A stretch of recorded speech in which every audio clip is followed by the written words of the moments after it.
Hello and welcome to Startup Champions 2.0, the show where you meet National Startup Award winning founders. In today's episode, you will meet two startup champions from the agriculture industry, Resha Mandi and AgriRain. This jacket that I'm wearing, the clothes that you are wearing, mostly you bought them from a good shop or a mall. Have you ever wondered how big is the supply chain, that goes behind it? Essentially, this jacket that might have probably costed about, 2,000 rupees, could actually be available at a much lesser cost. It starts with the farmer, and then the yarn manufacturer, the weaver, and finally the retailer. That's the entire ecosystem. But you missed out on one important and probably unnecessary element in between each of these stages. That's the trader or the middleman. The Indian textile market is about $100 billion. It is expected to double by financial year 2026. But ask the farmer or the weaver, and you will realize that they get the least money of the entire value chain. Imagine if using technology, supply chain, and finance, you were able to connect the farm directly to the retail. You will reduce the cost of the end product and add so much in income for farmers and the weavers, and add so much value to the end consumer as well. This is exactly what our startup champions have done today. Mayank and Saurabh, welcome to Startup Champions 2.0. Thank you so much for inviting us, Paritosh. Fantastic. This is phenomenal, right? Right from this yarn, this natural fiber, and you're so passionate about fiber, you have taken it to a completely different level of an ecosystem that comprises of technology, finance, and supply chain. Tell us, what all categories of textiles do you actually operate in? Textiles as an industry has three major categories. You have a man-made fiber category, you have a regenerated fiber category, or you have a natural fiber category. We work primarily on both regenerated as well as natural fibers. We started with silk, we went into cotton. Today we work on viscose. We are expanding probably in next 3-4 months to new categories as well. Idea is to basically allow people to have better quality and get transparency as much as possible. Interesting. Now, how did you find this entire problem set, right from the farmer to the retail? I do know a lot of entrepreneurs, end up solving only one part of the problem, right? But you've solved the entire stack. How did you land up to this problem? How did I land up to this problem is, the story starts in 2004 when I was in my college days. Okay. I was doing a cluster development program in a village near Indore. I found this handloom cotton with a hand block printing, and I made a shirt for myself at 350-400 rupees. I came back to Mumbai, realized that the cost of the fabric itself is 350 rupees per meter in the retail. There is a massive cost change, and it's not possible. So I wanted to dig deeper into that, and I did my graduation project also on the same line. I started another company before Resha Mandi, and that was also working with Ministry of Textiles and MSME to basically work with the grassroots level artisans and weavers again. Story remained the same. In 2019 and when I was starting to think that, okay, I need to start something of my own now again. Once an entrepreneur, always an entrepreneur. So at that point in time, I thought somebody must have done something To solve the problem. Yeah, I mean, the problem is so apparent right in front of my eyes, and how is nobody solving for it? Thankfully, nobody had done it. Thankfully. And because nobody had done it globally, we decided to do it ourselves. Very interesting. Okay, so how is Resha Mandi sort of building its entire technology stack, right? Right from the IoT devices, while helping the farmers, the weavers, the retailers. Tell me more about it. So, technology stack wise, we are building this whole ecosystem. All the information flows from one end to the other end from my technology stack. Okay. Now it starts from the farm where the IoT devices are there. There are recommended practices that Central Select Board or Government of India says. But these farmers, they don't have means to measure it on everyday basis. Sure. So my IoTs are deployed to maintain their temperature, humidity, and then advices are given out to them that, boss, today you need to switch on the fan. Today you need to wet the floor. So those type of advices are given out. Sure. What they do is they increase the quality of silkworms or the cocoons, essentially. Now, once they've produced the cocoon, they need to sell it. Now, to sell it, either you can feel it, touch it, and estimate or guesstimate the price, or the other way is scientifically arrive to a price. So what we did was, we did a computer vision based AI ML where you click a photo of the produce that you have done, and then basis the vision algorithms, we will be able to identify what is the quality of cocoon. And basis that quality, we will be able to grade it and then correspondingly attach a price to it. And when you say you attach a price to it, do you buy from the farmer? Yes, we do. We buy at each step, we sell at each step, we assure the quality at each step. Wow. Which actually means the fact that for the farmer, there is almost like a guarantee, or he's able to sort of forecast that if I produce as much, I'll be able to make as much money. Yeah. So the fun story there is, it's not that the farmer is our target audience. I think it's their wives that are target audience. Interesting. See, when they go to a marketplace, right, before us, they used to get everything in cash. Sure. Today we transfer everything in bank accounts, and the debit cards in the hands of the wife. I totally get it now. Very interesting. So what's your business model? How do you make money? How do we make money? With each transaction that happens on our platform, whether it's the farmer buying the input or whether the farmer is selling the output and we selling it over to the yarn manufacturer, there is our margins that is available at each step. Got it. And we are very transparent about it. We kind of tell this to, I go ahead and tell this in my various workshops that I do with retailers, viewers. It's a two-way trade. You don't make profit, I don't make profit, none of us are existing. Fantastic. So what's your marketing and sales strategy? Network effect. We only work on network effect. We don't spend a lot of dollars, a lot of rupees on marketing. We believe that we need to create champions. Stakeholders, if they see value in what you are delivering, whether it's through quality, whether it's through transparency, or whether it's just by assurance of demand and supply coming to them right on time. Interesting. That allows to create the stickiness. And they become a champion, and then they propagate the idea. And how did you fund your business on day one, and what about funding now? On day one, I came from US to do Resha Mandi. I was in US for 5 years before this, and initial funding was done by me till we hit our seed round and then Series A, and so basically he was our angel investor, selling his Uber stocks in US to basically fund Resha Mandi. But we did 1.7 million in January last year, and then we did our Series A 21.5 in October last year, and then now our internals have already advanced the money. So I think money is not our problem. I think the value creation is the problem that we I totally get it. So millions of Indians are actually watching you right now on the show, right? A lot of them want to be entrepreneurs, maybe as successful as you. What's your message to all of them? One thing, create value as much as possible. Create the value for your stakeholders, and don't think that you need to give out discounts. Discounts don't, Let me add one. It won't work. To be very honest, it does not cut it. People need to see value. You stop discount today, and the value will vanish. Wow, phenomenal. That's a big thing that you said, by the way. To the other folks who are trying to start in India, I think don't overthink it. Stick to an idea, implement it, execute it, and see it through. That is very critical. See it through. Sure. No, that's very, very important. So no discounts and see it through. So the top 2 lessons of this session are: number 1, build an ecosystem to solve important problems for your customers. End-to-end minded. Number 2 is use data to help your customers or the community to increase its output and unlock wealth for them. Now is the time to take questions from our audience. Let's see what our audience wants to ask the Resha Mandi team. Hello, I'm Pinky Sasdeva. I'm from Delhi. My question is for Resha Mandi team. What are the benefit to the stakeholders who are associated with your company? A farmer makes around 15 to 20 rupees more per kg. A yarn producer makes probably around 100 rupees more. A sari manufacturer is probably making 500 rupees more. And a retailer is actually doubling his revenue. All of this is measurable? Yes. And I can prove it. Wow. And all of this in just 2 years? Yes. That's it? That's it. Phenomenal.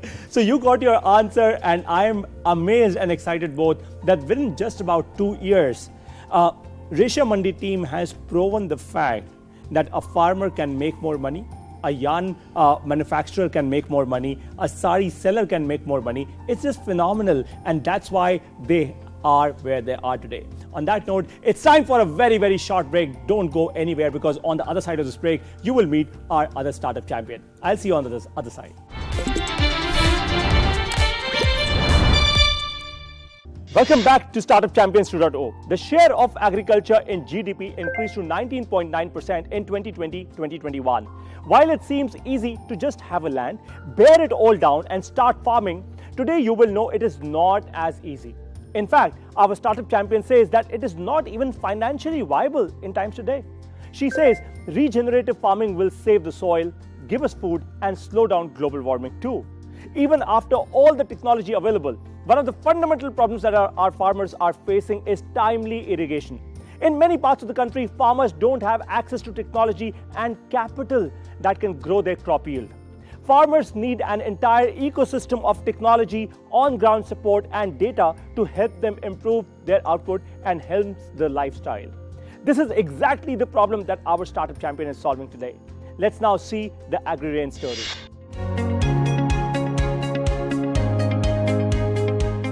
AgriRain is a mobile irrigation system, which is a pay-per-use kind of a system, which actually works on a precise irrigation, providing precise irrigation to farmers. You have operators on the ground, you hire operators who will be the technical people. They form a cluster of farmers and they schedule the irrigation based on that particular farmer's need. And they feed it into the app and they schedule the irrigation. So all the farmer needs to do is to provide all this data, and then they go there and install the soil moisture sensors also.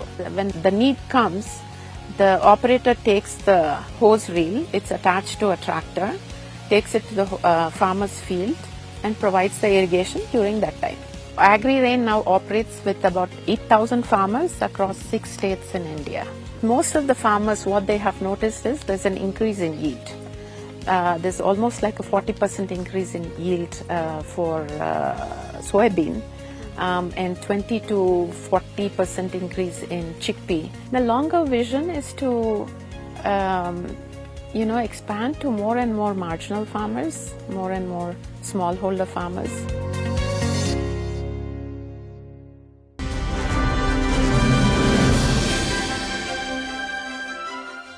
Jyoti, welcome to Startup Champions 2.0. Thanks, Paratosh. Tell me something, what's the larger problem really? What are you solving for? In the last 20 years, about more than 3 lakh farmers have committed suicide. The ones who are living are burdened by debt. So there is, the problem is one of increasing costs and reducing revenue. So AgriRain is trying to solve this problem of farmers' income. How do we increase the income of farmers and how do you reduce their costs? The second problem is one of resource, natural resources. Water is a finite resource. Sure. So AgriRain again is a precision-based irrigation system where just the right amount of water is used. The third problem is one of large-scale migration from rural areas. So AgriRain, again, this model of business actually provides employment for rural youth and supports the rural ecosystem that farmers need. Very interesting. So tell me more about irrigation as a service, right? You're the world's first company that provides irrigation as a service. What is it all about? So it's a cluster-based model where farmers in one village, about 50 to 60 farmers in a cluster. We gather farmers who around a water source, and we employ rural youth we train them in the machine. The machine itself is a mobile irrigation system called hose reel. So the operator, who is the Jal Sevak, he visits the farmer's field and sees what kind of crops they're growing. We train them in the crop water needs of that particular crop and how much water is required at which critical stage of the crop development. And we have upper level supervisors, cluster supervisors, who gather the weather data of that region and feed that information to the Jal Sevak. So it works in that model where the farmer is free of buying the machine. So currently the kind of irrigation that farmers use are only 2 or 3 kinds. Sure. One is flood irrigation, which is only 40% efficient. Sure. So the efficiency in this model increases because it's rain. You know, Sure. Sure. So it's almost 75% efficient. So there's water efficiency, and it is less capital intensive. Very interesting. So largely you've ensured that you've actually reduced the cost for the farmers, the total cost of ownership, of the entire land, and of course farming. You train youth in the villages to be water entrepreneurs, right? Jal Sevaks, as you call them. Explain the value that it creates for them and the farmers. Right. This is one of the most important aspects of our model, because a lot of farmers are leaving. A lot of young people are not getting into agriculture. In India, again, every day there are 2,000 farmers leaving farming. And this is in a country where 55% of the population depends on farming. Sure. And the rural economy is dependent on agriculture. So we are trying to attract youth into agriculture and provide the support system to farmers who are actually on the field. Wow. So we recruit young people who are maybe 10th class plus, and we train them in the use of the machine. We train them how to test soil moisture. Sure. And then also network with the farmers. And because they're local, they know the farmers, they know the crops, and they're easily accepted by the farmers. Very interesting. So you've actually created entrepreneurial opportunities for so many people. So what's your business model? How do you really make money? So the way it works is the farmers pay 1,050 per acre. Sure. For 10 mm of rain. Got it. So, crops like chickpea need about 2 irrigations in a year, Okay. 2 to 4 maximum. So that would be their cost Sure. for irrigation. But then they would not have to bear the initial cost of buying the machine, maintaining it, operating it. Even with the subsidies that the government provides, subsidies again involves bribe, involves running around, and also involves maintenance and operational costs. So the farmer is free of all these headaches. Got it.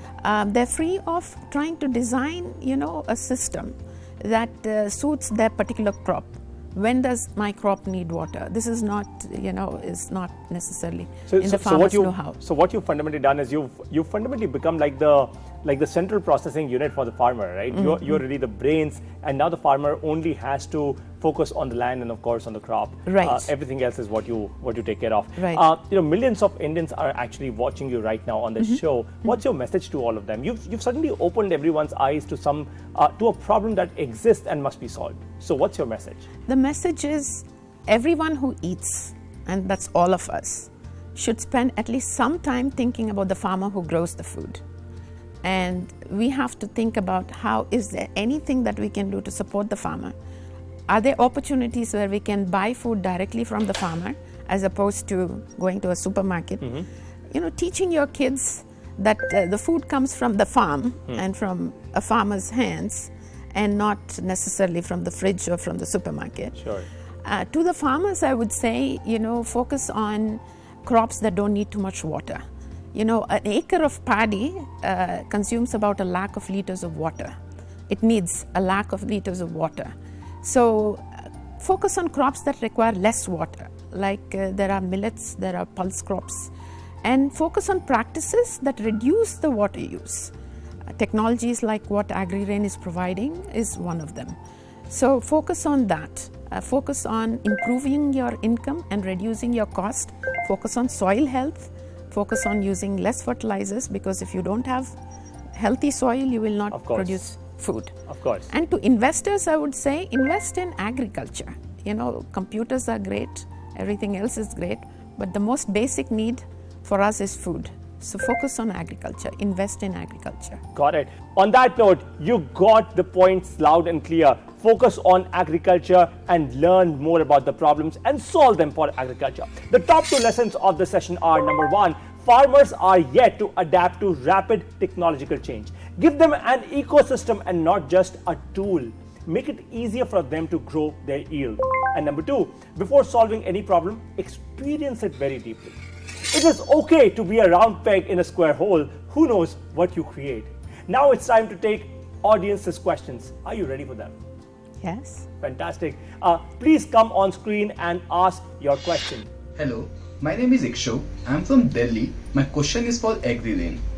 How many farmers have you enrolled with your startup till date? So 7,783, close to 8,000 farmers Wow. to date. So you're In actually 6 working states. with 8,000 farmers across Yeah, 6 states? Across 6 states in India. Interesting. Can I add something to that question? So what sort of results have you created with these farmers? What's the growth in crop yield? So, in average, as an average figure, for chickpea, we have seen almost a 20% increase in yield. Wow. For soybean, close between 20 to 40% increase in yield. On that note, it's time for a very, very short break. I'll see you on the other side. Welcome back to Startup Champions 2.0.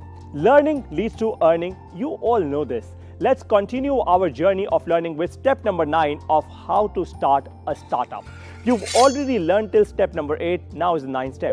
Get the first 10, 50 or 100 paying customers. Please remember to focus on this one step that now I'm going to tell you. Get paying customers with almost zero CAC. CAC stands for cost of customer acquisition. You have to ensure to learn $0 marketing strategies. A lot of founders make this one fundamental mistake wherein they end up spending way too much money on acquiring new customers. Instead of doing that, you have to ensure that you spend very, very less money, because this will also generate a lot of new learnings for you and also a lot of confidence within investors when you go to raise the next round of funding. Investors would know that you are a founder who understands how to get new customers with very less money spent. This is called $0 marketing, and this is precisely where your intelligence as a founder comes into the picture. Ensure that you utilize this one framework that I've told you just now, step number 9 of how to start a startup, to make your startup a lot more successful and not fail within the first 1 year of operations. What did you learn from today's session? Tell us more about it. Share your feedback with us, make your videos and post them with hashtag StartupChampions2. In the next episode, you will meet startup champions from Industry 4.0. Thank you for watching Startup Champions 2.0. Jai Hind. Our truck, which is full of vaccine boxes, which need to be monitored for temperature. This device would go in each of those boxes. And what you would need is a reader. So this is the tag box reader. We started out just selling these devices so that the ownership comes to the customer. And for our web platform, we just charge a monthly subscription fee based on the number of devices they have. It's very important to educate the customer and tell them, hey, something like this is actually available in India. If you look at needs in the market, a huge amount of focus on industrialization, productivity, but smart productivity, which means things need to be done faster, cheaper, and higher quality.